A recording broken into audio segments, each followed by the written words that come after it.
Bien, estamos de regreso en Directo 24 esta noche con la visita de la candidata presidencial Claudia Sheinbaum Pardo, además acompañados, y eso nos halaga mucho, por colegas de la radio, la prensa y la televisión en Guadalajara y en Jalisco.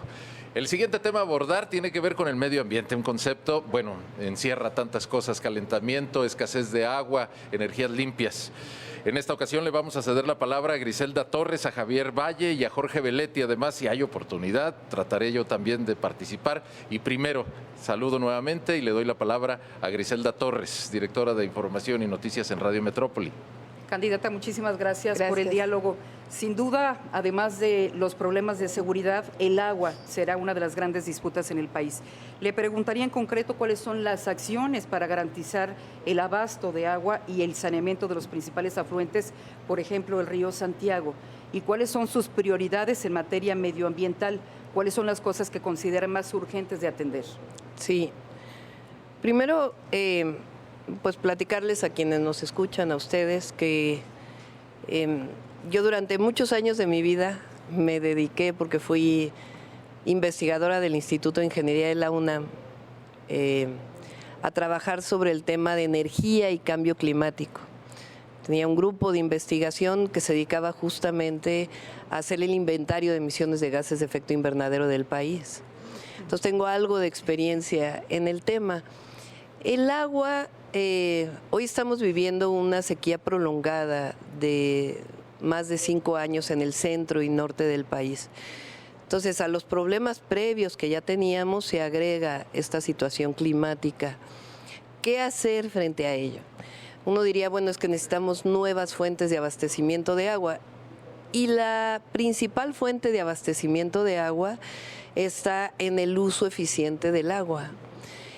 Cerca del 80% leí, yo tenía el dato de 77%, recientemente leí en un artículo que era más de eso, se utiliza para riego en el país. El agua dulce, que el agua dulce pues es de donde viene el agua potable. Entonces, ¿cuál es la principal fuente de abastecimiento de agua? Hacer más eficiente el riego para que de ahí podamos obtener más agua para el consumo humano y más agua para la producción de alimentos. ¿Cómo hacer eso? Pues con tecnología. Y al mismo tiempo aplicar esta tecnología, por supuesto acompañada de una gestión social muy importante con los distritos de riego, y al mismo tiempo cambiar la Ley Nacional de Aguas de una forma consensada, para que la concesión o los permisos de agua, una vez que se eficientice el consumo del agua en el riego, la parte, digamos, sobrante se puede utilizar para otros usos y no quede concesionada para quien la está utilizando. Este es un trabajo muy importante que estamos realizando. Lo segundo tiene que ver con nuevas fuentes de abastecimiento, desde la desalación hasta otras fuentes de utilización de ríos vivos que tenemos en el país, y ahí hay que tener un impacto ambiental para saber si es viable o si no es viable, y frente a escenarios de cambio climático. La otra tiene que ver con la reforestación o la restauración ecológica del territorio, que es fundamental para que pueda recargarse nuestros acuíferos, y la otra tiene que ver con el saneamiento de los cuerpos de agua que existen en el país. Uno de ellos es el río Santiago. ¿Cómo hay un saneamiento del río Santiago? Primero, a partir de identificación de cuáles son las fuentes de agua. Sí he estudiado mucho el río Santiago. Hay fuentes que tienen que ver con fuentes industriales, fuentes clandestinas o fuentes municipales, es decir, que las plantas de tratamiento municipales no funcionan. Ahí hay que apoyar a los municipios, y en el caso de la industria pues hay que aplicar la ley para que no haya estas descargas al río que tienen contaminantes. Y por otro lado hay una serie de proyectos que se han trabajado desde la Universidad de Guadalajara que tienen que ver con el desarrollo de humedales, que son tecnologías utilizando la naturaleza, utilizando la vegetación para limpiar las aguas, que permite que las plantas de tratamiento se utilicen ya como última parte del proceso. Entonces tenemos trabajado ello y lo vamos a realizar porque es un tema fundamental, es uno de los temas estratégicos del próximo gobierno. Muchas gracias. Sí, continúa Javier Valle, adelante. Muchas gracias, doctora, bienvenida de nuevo aquí. Y pues bueno, mi pregunta va relacionada al tema del transporte. Siendo Jalisco pues una de las ciudades, bueno, de los estados más importantes del país, ¿Cuál es su propuesta para que nosotros tengamos un transporte digno? Apenas tenemos escasas 3 líneas del tren ligero, próximamente una cuarta. Sin embargo, pues su población es casi de 10 millones de habitantes, un poco más.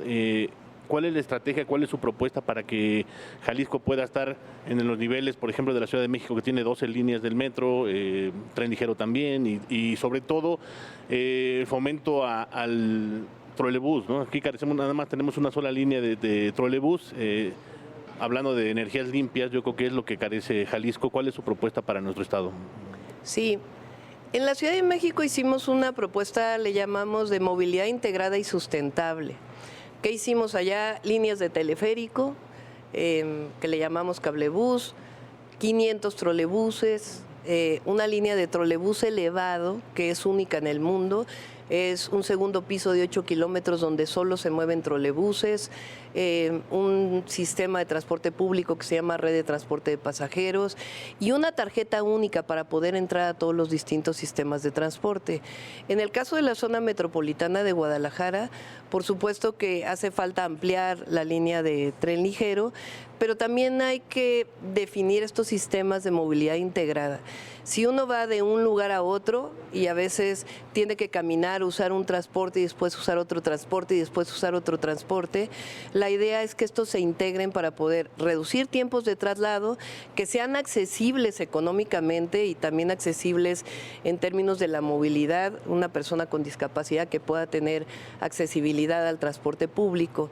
Entonces, estamos trabajando ya con Claudia Delgadillo y con nuestro candidato a Guadalajara y nuestros candidatos de la zona metropolitana, los alcaldes y alcaldesas, para que podamos generar un sistema de movilidad integrada para la zona metropolitana de Guadalajara, que no solamente es ampliar el tren ligero, sino también poder tener estos sistemas de alimentación que permitan tener un sistema de transporte público adecuado. Bien, en este mismo tema, el del medio ambiente que abarca tantos aspectos, ahora le damos la palabra a Jorge Belletti. Adelante, Jorge. Gracias por la invitación, gracias doctora por estar aquí con nosotros. Y bueno, el tema de las elecciones coincide con esta gran sequía que tenemos, esta temporada de estiaje tan fuerte en el país. Miles de hectáreas que se están consumiendo y que lo estarán siguiendo alrededor de este mes de abril, mayo y también probablemente junio. Y bueno, ha sido un tema muy importante la crítica por haber desaparecido el Fonden, pero sabemos que hay recursos federales para justamente este combate al incendio, estos recursos que debe de haber para cuidar nuestros bosques y el medio ambiente. En su gestión, ¿regresaría al Fonden? ¿O cuál sería esta mecánica y esta aplicación de recursos para atender estos desastres naturales que seguramente seguirán incrementando por este cambio climático? Bueno, en el tema del Fonden, el que haya desaparecido el Fonden no quiere decir que se hayan quitado los recursos para la atención a desastres naturales. De hecho, está el caso de Acapulco, en donde se van a destinar, una parte ya se está ejerciendo, cerca de 60,000 millones de pesos, que es mucho más de lo que tenía el Fonden. Y el Fonden además tenía reglas de operación en donde se colaba mucha corrupción y además no hacía ágil la disposición de los recursos. Entonces, lo que tiene que haber es recursos para atender fenómenos naturales que afectan a las personas, a las ciudades o a las áreas naturales protegidas o a los recursos naturales. Eso existe ahora y va a seguir existiendo. Ahora, en el caso de los incendios forestales, yo creo que hay dos temas. Uno es la prevención, que hay que seguir trabajando en la prevención, que es de dos vías, no solamente que se evite distintas actividades en los bosques o en zonas pastizales que provocan los incendios forestales, y una de esas actividades pues tiene que ver con la ganadería, que es una de las actividades principales, y con la agricultura, que generan estos incendios que pueden salirse de control. Y la otra muy importante es la atención a los incendios forestales. En la Ciudad de México, por ejemplo, yo desarrollé una actividad con los ejidos y comunidades de la Ciudad de México. La mitad de la ciudad es rural y forestal, y ahí desarrollamos una actividad con ejidos y comunidades en donde hay 4,000 personas que se dedican en la época de lluvia a reforestar, a colectar semillas, a cuidar los bosques durante todo el año, y en la época de incendios forestales a atender los incendios forestales. Entonces, entre el Ejército, la Marina, que ayudan a la protección, la CONAFOR, y al mismo tiempo actividades que nos permitan seguir impulsando el apoyo al campo y particularmente a la protección de los servicios ambientales de los bosques, es una de las actividades que tenemos planteadas. Doctora, ahora me toca a mí y le voy a preguntar siendo lo más breve posible porque es un tema importante también. Hablar de medio ambiente nos obliga a pensar en calentamiento global, y cuando hablamos de calentamiento global también lo ligamos con soberanía energética. ¿Qué proyecto tiene para Pemex y la Comisión Federal de Electricidad, que están en este conflicto por el uso de energías fósiles? Sí. A ver, primero yo creo que hay que explicar que el calentamiento global, México representa el 1.8% de las emisiones de gas de efecto invernadero que provocan el cambio climático global. Porque hay esa idea de que si nosotros utilizamos energías limpias, entonces en México va a disminuir los impactos del cambio climático. Es un asunto global, por eso se llama el cambio climático global, y tiene que haber intervención de China, que es el principal emisor de gas de efecto invernadero, de Estados Unidos y de otros países para tener un impacto que permita disminuir esas emisiones que provocan el cambio climático.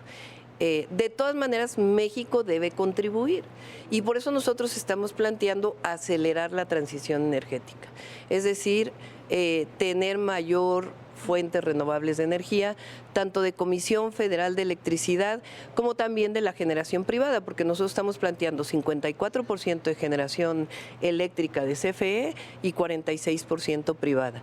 Y ahí pues tenemos una planeación energética que nos permite saber en cuánto vamos a aumentar el consumo de energía, donde también tiene que intervenir la eficiencia energética, utilizar más eficientemente la energía, en cuánto va a crecer la generación y de ahí cuánto debemos destinar a las fuentes renovables de energía.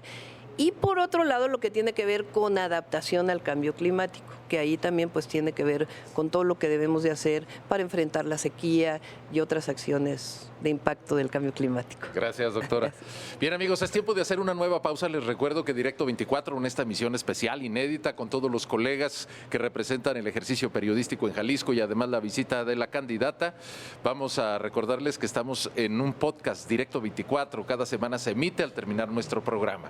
Volvemos rápidamente.